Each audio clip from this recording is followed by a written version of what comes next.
तो आज हम बात करने वाले हैं कि पाकिस्तान किस तरह कश्मीर को इंडिया से लेने में नाकाम हुआ और कश्मीर को एक इंडिपेंडेंट स्टेट बनाने में भी नाकाम हुआ। और मैं बात कर रहा हूँ जम्मू एंड कश्मीर की, जो अभी इंडिया की साइड पे है। हम इस वीडियो में बात करने वाले हैं यूनाइटेड नेशन सिक्योरिटी काउंसिल में होने वाली मीटिंग के बारे में, जो इस टॉपिक के ऊपर हुई थी कि अभी जो कश्मीर को इंडियन आर्मी ने कवर किया हुआ है और कश्मीर के लोग इंडियन आर्मी के खिलाफ हैं, तो क्या कश्मीर पाकिस्तान को दे देना चाहिए या फिर स्टिल वो इंडिया के पास ही रहना चाहिए। कश्मीर का इतना बड़ा हिस्सा इंडिया के पास कैसे गया, ये अगर आपको जानना है तो इसके ऊपर मैं पहले ही वीडियो बना चुका हूं, तो आप जाकर देख सकते हैं, लिंक उसका डिस्क्रिप्शन में है। तो अगस्त 2019 तक तो सब ठीक चल रहा था, लेकिन फिर इंडिया के प्राइम मिनिस्टर पीएम मोदी ने आर्टिकल 370 के अंदर कुछ चेंजेस किए और उन चेंजेस का मतलब ये था कि अब इंडिया के अंदर इंटरनेट को बैन कर दिया गया और इंडिया में कर्फ्यू लगा दिया गया और बहुत ज्यादा फौज को वहां पे भेज दिया गया।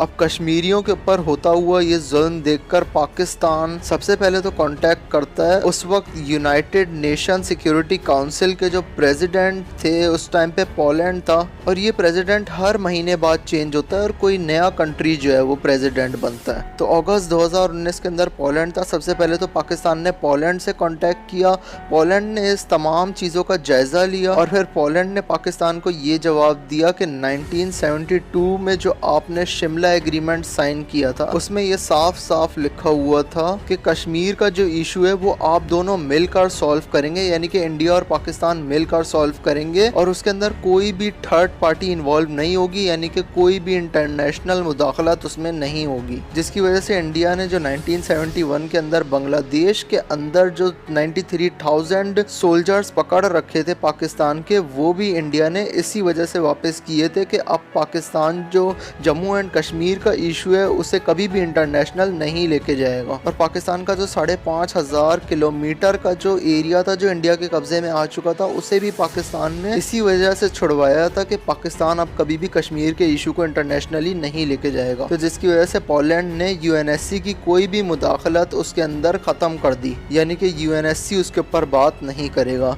लेकिन तब भी पाकिस्तान ने हार ना मानी और पाकिस्तान ने कांटेक्ट किया चाइना को। चाइना जो है वो एक परमानेंट मेंबर है यूएनएससी का। परमानेंट मेंबर टोटल 5 हैं यूएनएससी के, जो कि आपके सामने हैं। चाइना ने क्या किया, चाइना ने 16 अगस्त 2019 को जो है वो एक मीटिंग बुला ली यूएनएससी के अंदर, और क्योंकि चाइना एक परमानेंट मेंबर है तो उसकी बात तमाम यूएनएससी को माननी पड़ती है। लेकिन ये जो मीटिंग थी ना, ये एक ऐसी मीटिंग थी जो एक इनफॉर्मल मीटिंग थी। अब ये इनफॉर्मल मीटिंग क्या होती है? इनफॉर्मल मीटिंग का मतलब होता है कि कोई भी रेजोल्यूशन यहाँ पे पास नहीं होगा, कोई भी चीज़ रजिस्टर नहीं की जाएगी और ये मीटिंग ऑफिशियल नहीं होगी। और 1965 के बाद से जो है ना वो कश्मीर इशू यूएनएससी के अंदर अब डिस्कस हुआ है 2019 के अंदर, यानी कि 65 के बाद से 2019 तक कभी भी कश्मीर इशू यूएनएससी के अंदर डिस्कस नहीं हुआ। अब इस मीटिंग का रिजल्ट क्या निकलता है? इसके अंदर बातचीत होती है कि कश्मीर का क्या किया जाए। अब क्योंकि चाइना तो पाकिस्तान का दोस्त है, तो चाइना ने पाकिस्तान की तरफ से ही हाथ खड़ा किया, लेकिन रशिया, फ्रांस, यूके और यूएसए, जो बाकी के 4 जो परमानेंट मेंबर्स हैं चाइना के अलावा, उन सब ने जो है वो इंडिया को सपोर्ट किया उस शिमला एग्रीमेंट को मद्देनजर रखते हुए। अब क्योंकि यहाँ पे पाकिस्तान को ज्यादा सपोर्ट नहीं मिला था, तो पाकिस्तान ने जो है वो ट्रेड रिलेशंस खत्म कर दिए इंडिया के साथ, यानी कि अब कोई भी इंपोर्ट एक्सपोर्ट पाकिस्तान और इंडिया आपस में नहीं करते। ये 2019 में हुआ था। अब 2022 की अपडेट देता हूँ मैं आपको। जून 2022 के अंदर पाकिस्तान ने इंडिया को टेररिस्ट करार दिया और कुछ बातें भी जो है वो सामने रखी, और वो बातें ये थी कि इंडिया पाकिस्तान के अंदर हमले करवाता है। और कौन कौन से हमलों के अंदर इंडियंस शरीक थे ये भी पाकिस्तान ने बताया। एक टेररिस्ट जिसका नाम था गोविंदा पटनायक, इसके ऊपर पाकिस्तान ने चार्जेस लगाए कि इसने एक सुसाइड बॉम्ब अटैक किया बलूचिस्तान में, जिसमें 160 लोग मारे गए थे, 200 लोग जख्मी हुए थे।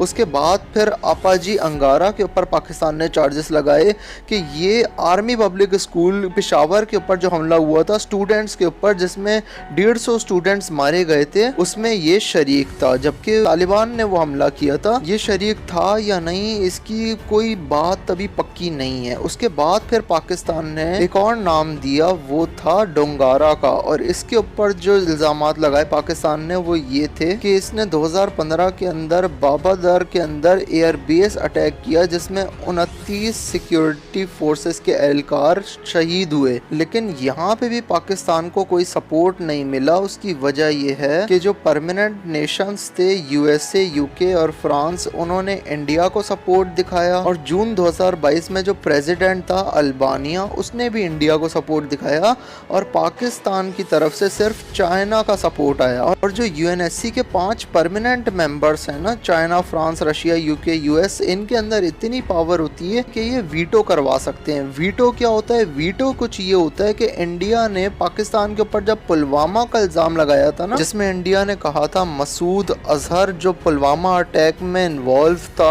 और इंडियन पार्लियामेंट के ऊपर जो अटैक हुआ था उसमें भी इन्वॉल्व था, इसके पीछे पाकिस्तान का बैकअप था। तो चाइना ने वहां पे अपनी वीटो पावर यूज की थी। वीटो क्या होता है कि अगर 5 परमानेंट मेंबर्स में से एक परमानेंट मेंबर भी किसी की स्टेटमेंट के खिलाफ है ना, यानी कि जो इंडिया ने स्टेटमेंट दी पाकिस्तान के खिलाफ, चाइना उसके अब खिलाफ हो गया, ठीक है ना, तो वो स्टेटमेंट नहीं मानी जाएगी यूएनएससी के अंदर क्योंकि चाइना परमानेंट मेंबर है। तो यानी 5 में से एक भी अगर खिलाफ हो जाए और वीटो पावर यूज कर दे तो इंडिया की वो स्टेटमेंट बेकार जाती है। चाइना ने 10 सालों तक मसूद अजहर को बचाया, लेकिन 2019 के अंदर Masood Azhar global terrorist recognise कर दिया गया। चाइना नहीं बचा पाया। उसकी वजह यह है कि 2019 के अंदर इसके खिलाफ सबूत मिल गए थे। जब सबूत सामने होना तो फिर चाइना, तो क्या चाइना का बाप भी कुछ नहीं कर सकता। वीटो पावर सिर्फ तब यूज हो सकता है जब इंडिया के पास पाकिस्तान के खिलाफ सबूत ना हो। खास तौर पे मसूद अजहर के खिलाफ इंडिया के पास पहले कोई सबूत नहीं था, लेकिन 2019 के अंदर सबूत था जब उसने पुलवामा पे अटैक किया था। लेकिन एक बात मैं यहाँ पे क्लियर कर दूं कि मसूद अजहर ग्लोबल टेररिस्ट तो रिकॉग्नाइज हुआ, लेकिन पाकिस्तान का बैकअप था, ये बात प्रूफ नहीं हुई। यानी कि इसको पाकिस्तान सपोर्ट करता था या फिर पाकिस्तान ने पुलवामा अटैक कराया, ये बात बिल्कुल भी प्रूफ नहीं हुई। तो अब आप लोगों की सिर्फ एक कंफ्यूजन रह गई होगी और वो ये होगी कि चाइना के अलावा बाकी सारे कंट्रीज कश्मीर के मामले में पाकिस्तान को सपोर्ट क्यों नहीं करते। तो देखें, सबसे पहली बात तो ये है कि इंडिया का जो दूसरा सबसे बड़ा ट्रेडिंग पार्टनर है ना, वो यूएस है और इंडिया 51 बिलियन डॉलर से ज्यादा की एक्सपोर्ट कर चुका है 2020 से लेकर 2021 तक यूएस को। और यूएस से जो सामान खरीदा है, जो इंपोर्ट किया है, वो तकरीबन 29 बिलियन डॉलर के करीब है। तो यूएस को जो भी जरूरत की चीजें इंडिया से चाहिए होती हैं वो इंडिया से ले लेता है और इंडिया को जो भी सपोर्ट चाहिए होता है, जो भी चीजें चाहिए होती हैं, वो यूएस उसे दे देता है। और जो सबसे ज्यादा ट्रेड की जाने वाली चीजें हैं इन दोनों में, वो भी आपके सामने है, आप चाहें तो पॉज करके पढ़ सकते हैं। लेकिन ये चीज दिखाने का मकसद ये है कि जब दोनों के दरमियान इतनी बड़ी ट्रेड हो रही है तो ये दोनों एक दूसरे के बहुत ही अच्छे दोस्त हैं। और यूएस, इंडिया, जापान और ऑस्ट्रेलिया का एक ग्रुप भी है जिसका नाम है क्वाड। तो यूएस के तो इंडिया के साथ बहुत ही ज्यादा अच्छे रिलेशंस हैं, तो इसलिए यूएस इंडिया को सपोर्ट करता है हमेशा। अब बात आती है यूनाइटेड किंगडम की, तो इंडिया जो है वो कंट्रीब्यूट करता है 6% यूके की टोटल जीडीपी में। और इंडिया की जो मल्टीनेशनल कंपनीज हैं उन्होंने 1,05,000 से ज्यादा लोगों को जॉब दी हुई है यूके के अंदर। और इंडिया जो है वो दूसरा सबसे बड़ा जॉब क्रिएटर है यूके के अंदर। और 13 बिलियन डॉलर्स जो है वो इंडिया ने इन्वेस्ट कर रखे हैं, जिसकी वजह से इंडिया यूके का दूसरा सबसे बड़ा फॉरेन इन्वेस्टर है। तो ऑब्वियसली यूके इंडिया के ऊपर मेहरबान रहता है हमेशा। अब बात आती है फ्रांस की, तो फ्रांस इंडिया को राफेल जेट्स देता है, मिराज फाइटर जेट देता है, स्कॉर्पियन सबमरीन्स देता है। और फ्रांस ने इंडिया के अंदर 9.86 बिलियन इन्वेस्ट किए हुए हैं और इंडिया का 9th सबसे बड़ा फॉरेन इन्वेस्टर है फ्रांस। और अब बात आती है रशिया की, क्योंकि रशिया भी परमानेंट मेंबर है यूएन का। तो रशिया तो हमेशा से ही इंडिया को सपोर्ट करता हुआ आ रहा है। 1971 की वॉर के अंदर भी रशिया ने इंडिया को सपोर्ट किया था। तो ऑब्वियसली रशिया इंडिया को ही सपोर्ट करेगा क्योंकि इंडिया कुछ नेचुरल रिसोर्सेस रशिया से परचेज करता है। और पाकिस्तान किस तरह बाकी 4 परमानेंट मेंबर्स का साथ ले सकता है, उसका सिर्फ एक ही हल है कि पाकिस्तान को अपनी इकोनॉमी को बेहतर करना होगा। और पाकिस्तान एक गरीब मुल्क क्यों है और पाकिस्तान अपनी इकोनॉमी को किस तरह बेहतर कर सकता है, इसके ऊपर मैंने पहले ही वीडियो बनाया हुआ है, लिंक मैं आपको डिस्क्रिप्शन में दे रहा हूँ, अब आप चाहें तो उसे भी वॉच कर सकते हैं। और इस चैनल के ऊपर ऐसे ही इंटरेस्ट इंटरेस्टिंग टॉपिक्स के ऊपर वीडियोस आती रहती हैं कि दुनिया में क्या चल रहा है। तो ऐसी ही वीडियोस को देखने के लिए बेल आइकन को दबा के ऑल पे क्लिक कर दीजिए ताकि आपको वक्त पे नोटिफिकेशन आ जाए। मैं मिलूंगा अपनी अगली वीडियो में, तब तक के लिए गुड बाय।